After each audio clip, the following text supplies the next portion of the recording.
आई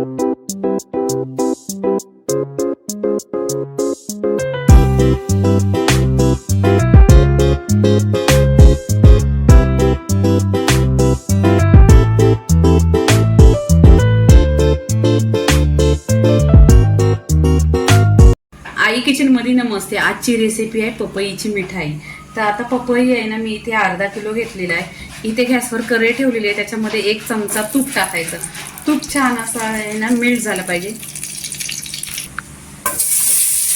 इथे पपई आहे ना टाकून घेतलेला आहे छान असा, आणि त्याला साली काढून घेतलेली आहे, आणि छान असा गोड आहे आणि भरपूर असा पिकलेला पण आहे।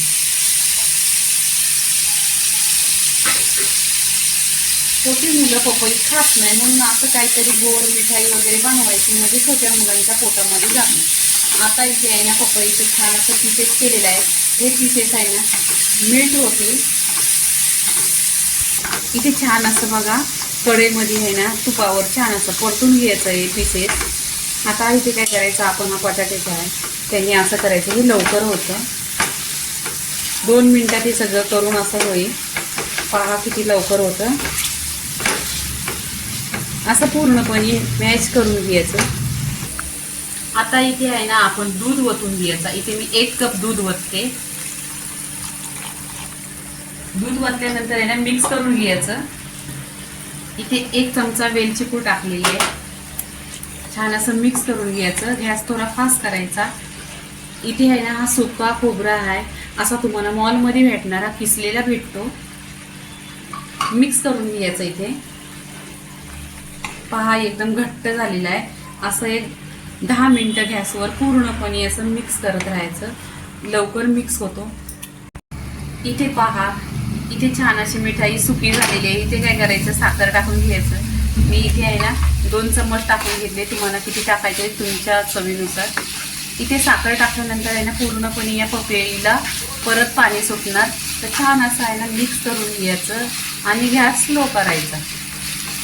असं एक 10 मिनिटं असं परतून घ्यायचं। पहा इथे आता साखर टाकल्यानंतर परत असं पाणी सुटतो। पाणी सुटलं तरी पण छान असं सुकतं परत। इथे 10 मिनिटं छान असं मिक्स करून घ्यायचं।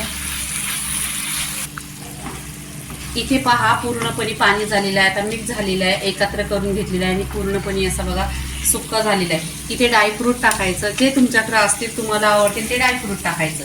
छान असं मिक्स करायचं। इथे मिक्स केल्यानंतर आहे ना इथे मी 2 चम्मच कॉर्नफ्लॉवर घेतलेला आहे, तो छान असा आहे ना पाण्यामध्ये मिक्स केलेला आहे। पाण्यामध्ये मिक्स केल्यानंतर गठ्ठी होतात, तर टाकताना पण आहे ना टाकल्यानंतर लगेच मिक्स करायचं। आणि पहा असं कमी कमी टाकायचं आणि मिक्स करायचं। इथे पहा कॉर्नफ्लॉवर आहे ना असे टाकायचे, कमी कमी टाकायचं आणि मिक्स करायचं, नाही तर पूर्णपणे असं गठ्ठी होतील। हा मिक्स करायचं। हा छान असा मिक्स झालेला आहे। आता इथे आपण काय करायचं, तुमच्याकडे अशी प्लेट असते तर प्लेटमध्ये ठेवा, केकचा भांडा असता त्याच्यामध्ये ठेवा। इथे मी आहे ना हा केकचा भांडा घेतलेला आहे, ह्याला आहे ना एक घी लावून घेतलेला आहे, ह्याच्यामध्ये ठेवणार आहे। पहा तुमच्याकडे असा भांडा असला तरी चालेल, नाही तर प्लेट असला तर प्लेटवर ठेवायचा। आता इथे गरम आहे आणि छान असा पसरवून ठेवायचा। एक 10 मिनिटात छान अशा वऱ्या करून घ्यायच्या।